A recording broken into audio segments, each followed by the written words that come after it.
Assalamualaikum warahmatullahi wabarakatuh. Halo semuanya. Perkenalkan, nama saya Tiara Amalia Zahra dengan nomor NIM 2406431046 dari Prodi Teknologi Rekayasa Cetak dan Grafis 3 Dimensi kelas 1A.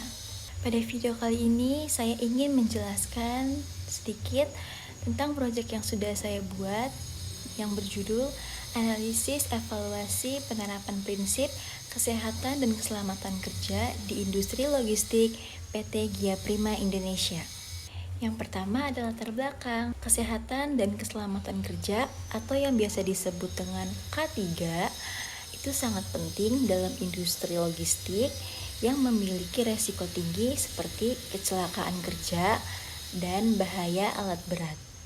Evaluasi K3 dilakukan berdasarkan Undang-Undang Nomor 1 Tahun 1970 dan Peraturan Pemerintah Nomor 50 Tahun 2012 yang berguna untuk menilai efektivitas, mengidentifikasi potensi bahaya, serta memberikan rekomendasi perbaikan demi meminimalisir risiko dan meningkatkan produktivitas.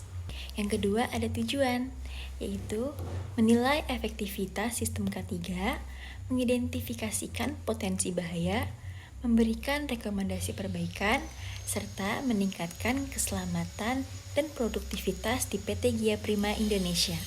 Lalu ada deskripsi.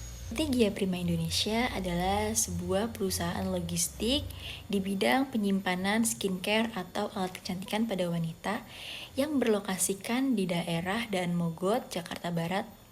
Lokasinya sangat strategis dengan aksesibilitas yang tinggi untuk distribusi barang. Fasilitas di PT tersebut meliputi gudang penyimpanan modern, area bongkar muat dengan alat berat, ada area parkir armada, serta ada ruang operasional dan administrasi. Dengan intensitas profesional yang sangat tinggi, perusahaan menghadapi berbagai risiko yang memerlukan penerapan sistem keselamatan dan kesehatan kerja yang baik. Lalu ada identifikasi bahaya, yaitu kita mengidentifikasi berbagai bahaya yang mungkin terjadi di PT Gia Prima Indonesia dengan cara menganalisis. Contohnya ada di area gudang penyimpanan. Bahayanya bisa material jatuh ataupun ergonomi bahaya. Resikonya sangat berbeda, seperti barang menimpa pekerja itu resikonya sangat tinggi, sedangkan cedera punggung memiliki resiko sedang.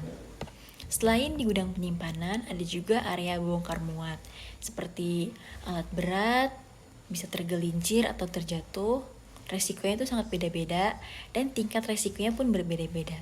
Dan terakhir ada di area administrasi atau kantor. Biasanya bahayanya itu seperti kebakaran listrik yang terjadi pada saluran listrik yang koslet. Next ada kepatuhan K3, yaitu kepatuhan terhadap sistem K3 adalah aspek yang sangat penting yang harus dipenuhi oleh suatu perusahaan, termasuk PT Gia Prima Indonesia, yang berguna untuk menciptakan lingkungan kerja yang aman, sehat, sesuai dengan regulasi. Berikut adalah kepatuhan K3 berdasarkan standar yang berlaku, seperti pengadaan peralatan keselamatan. Contoh seperti APD, yaitu ada safety helmet, safety shoes, masker, dan lain-lain. Lalu ada pelatihan dan kesadaran K3. Jadi, setiap karyawan di bidang pekerjaannya masing-masing mendapatkan pelatihan mengenai prosedur keselamatan.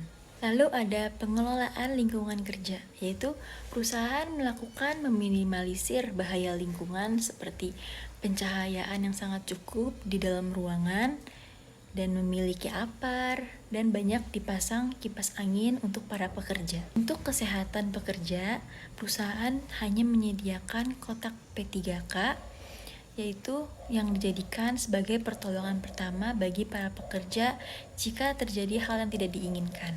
Berikut adalah rekomendasi perbaikan untuk meningkatkan keselamatan dan kesehatan kerja di PT Gia Prima Indonesia, seperti menggunakan sistem manajemen K3, meningkatkan pelatihan dan kesadaran kepada karyawan, mengevaluasi perbaikan infrastruktur K3, meningkatkan pengawasan dan kepatuhan, meningkatkan komunikasi dan pelaporan, serta menyediakan program kesehatan bagi karyawan.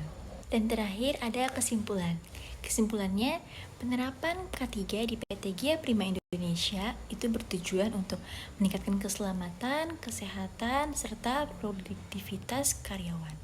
Evaluasi menunjukkan potensi bahaya seperti material jatuh, kecelakaan alat berat, dan paparan debu yang memerlukan pengendalian melalui penguatan sistem K3, pelatihan rutin, serta pengadaan alat keselamatan.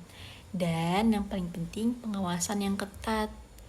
Langkah strategis seperti audit berkala, peningkatan fasilitas, dan penguatan budaya K3 diharapkan mampu mengurangi risiko kecelakaan dan meningkatkan kepatuhan regulasi. Terima kasih.